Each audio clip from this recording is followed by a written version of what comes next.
can lie there and you can look up at the roof of this tent. And the fly is off, so you can see the trees waving out there. And you're looking through the fabric, and there's the mesh netting, and then there's this breathable fabric. It's just this beautiful interplay of color and design. I'm David Mydans, and I've been a co-op member since 1961. Well, there are two things that I've really been passionate about in my life, other than my wife. And they have been art and mountains. This is the one thing that I can do that combines the two things that I really care about. Now, don't I look like a fool? I used to call myself Patient Zero. I was the first REI Gear and Apparel employee. How do you get from, making paintings to making tents? In painting, I remember, we were always talking about line, form, color, field. And the same things sort of pertain in this architectural form.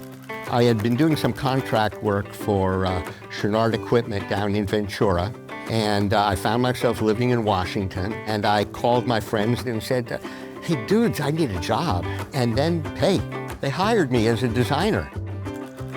I was at REI for 28 years. So there's 28 years pretty much worth of samples here. I started the co-op in 1986. I always felt that the job description was you had to know what the sport needed at the time, and the only way to know that was to be involved in it. On the summit of the Grand Teton, there's my brother in back and me. I made my first tent. I think I was 14 or 15 years old. My dad helped me with it. I made it out of nylon fabric, and now we're talking about the mid-1960s. I mean, tents were made out of cotton before then. Wooden poles, steel poles. We made this thing out of nylon and aluminum poles. It was a really interesting little different kind of design. I made that tent for the same reason I really made everything else.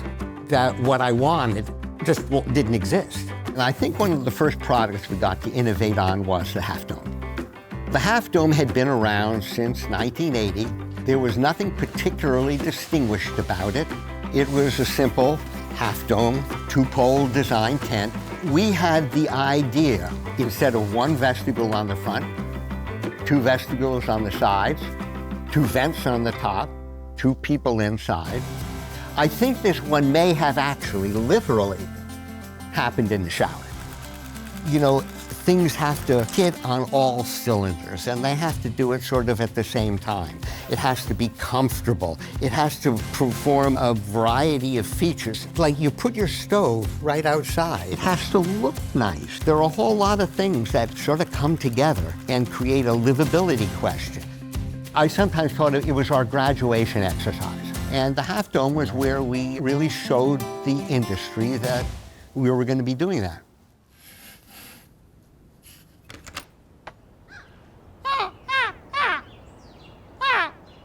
Oh, hey, wait.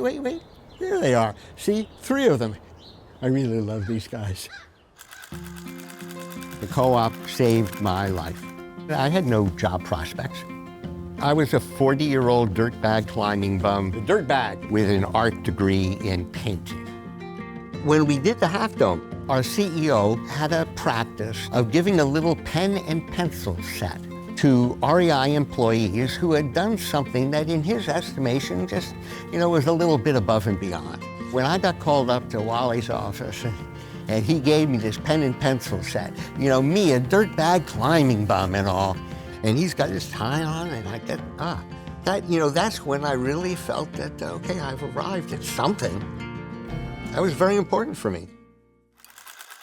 The thing that I most value about my relationship there was REI was very welcoming to neurodiversity. For example, I'm congenitally incapable of reading or understanding a spreadsheet, let alone writing one. And here I am working in an organization where all of the people I work with live and die by spreadsheets. There was stuff that I couldn't do, and there was stuff I could do. people around me supported me in the things I could do well. And that's a lot of the reason why I feel such affection and loyalty to the co-op. Sorry that.